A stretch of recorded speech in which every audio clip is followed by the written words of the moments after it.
तो बच्चों आज हम लोग स्टार्ट करने वाले हैं अपना नेक्स्ट टॉपिक।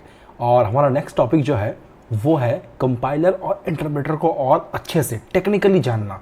लास्ट क्लास में हमने कंपाइलर और इंटरप्रेटर को मोटा मोटी तौर पर एग्जाम्पल के साथ समझा था। आज के क्लास में हम लोग उसको समझने वाले हैं बहुत ही अच्छे से और टेक्निकल डेफिनेशन के साथ। इसके अलावा खूब सारी और भी टॉपिक्स होंगे जिसके बारे में बात करेंगे। तो चलिए स्टार्ट करते हैं। हमारा टॉपिक आज का है जावा कंपाइलर एंड इंटरप्रेटर। तो सबसे पहले हम समझते हैं कि जावा कंपाइलर क्या होता है। So Java compiler is a software that convert the source code into an intermediate binary form called the byte code. देखिए लास्ट क्लास का जो आपका क्लास था जिसमें हम लोग स्टडी किए थे कंपाइलर के बारे में, तो वो एक डेफिनेशन नहीं था, वो एक एग्जांपल था जो कि आपको मोटा मोटी एक आइडिया देता कि भाई क्या होता है कंपाइलर। लेकिन यहाँ पर जो आपको दिख रहा है ये एक प्रॉपर डेफिनेशन है जो आपको एग्जाम में काम आएगा। कहता है कि जावा compiler is a software. Basically मैंने कल बताया था लास्ट क्लास में कि जावा कंपाइलर एक सॉफ्टवेयर होता है जो कि कन्वर्ट करता है हमारे सोर्स कोड को। अब सवाल आता है कि सर सोर्स कोड क्या होता है।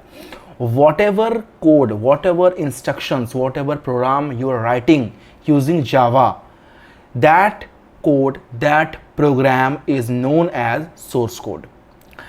और उसी सोर्स कोड को हम लोग कंपाइलर के हेल्प से कन्वर्ट करवाते हैं एक इंटरमीडिएट कोड में। एक इंटरमीडिएट कोड कौन सा होता है? तो इंटरमीडिएट कोड का जो फॉर्म होता है वो बाइनरी फॉर्म में होता है।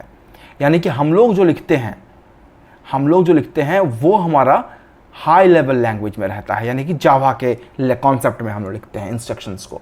लेकिन जब उसको कंपाइलर कंपाइल करता है, ट्रांसलेट करता है, तो वो एक इंटरमीडिएट कोड में कन्वर्ट करता है पहले।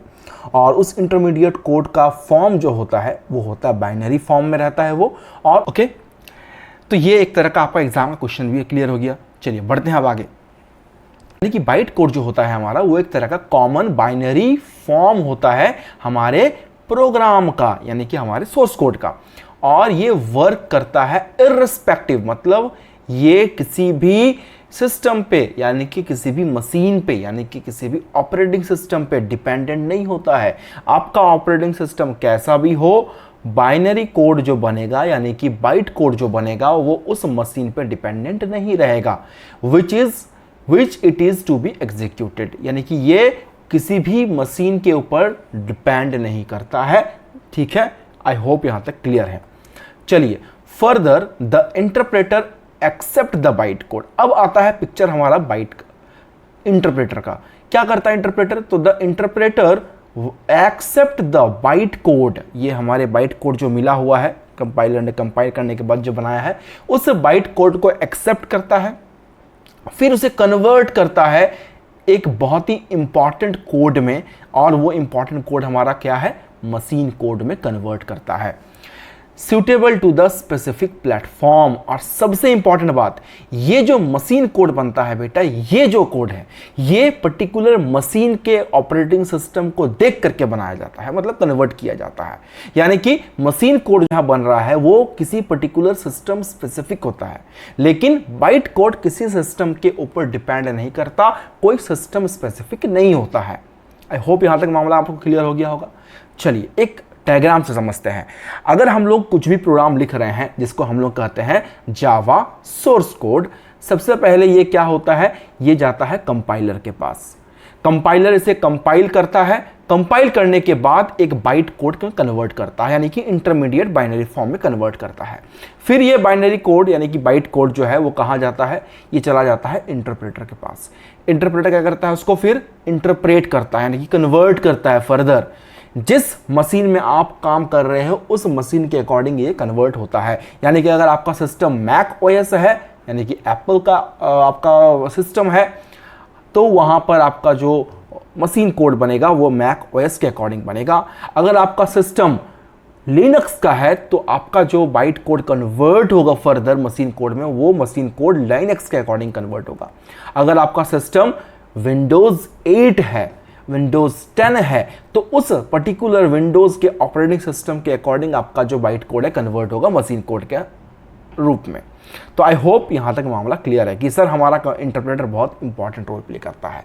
अच्छा, यहाँ पर सबसे इंपॉर्टेंट जो रोल है वो है हमारा बाइट कोड का। अगर ये बाइट कोड नहीं बनता तो क्या हमें इंटरप्रेटर का यूज़ करना पड़ता? नहीं। लेकिन ये इंटरप्रेटर का यूज़ नहीं होने से एक लॉस था कि इंटरप्रेटर का यूज़ नहीं होने से हमारा जो सोर्स कोड है वो पर्टिकुलर सिस्टम डिपेंडेंट हो जाता कि भाई जिस सिस्टम के अकॉर्डिंग है उसी के अकॉर्डिंग कन्वर्ट होगा और उसी में ही रन करेगा, उसको फिर हम दूसरे सिस्टम में रन नहीं कर पाएंगे। लेकिन यहाँ पर बाइट कोड बनने से क्या हो रहा है, ये बाइट कोड एक ऐसा कोड बन जा रहा है जो कि किसी प्लेटफॉर्म पर डिपेंड नहीं कर रहा, इंडिपेंडेंट है इरेस्पेक्टिव ऑफ द मशीन।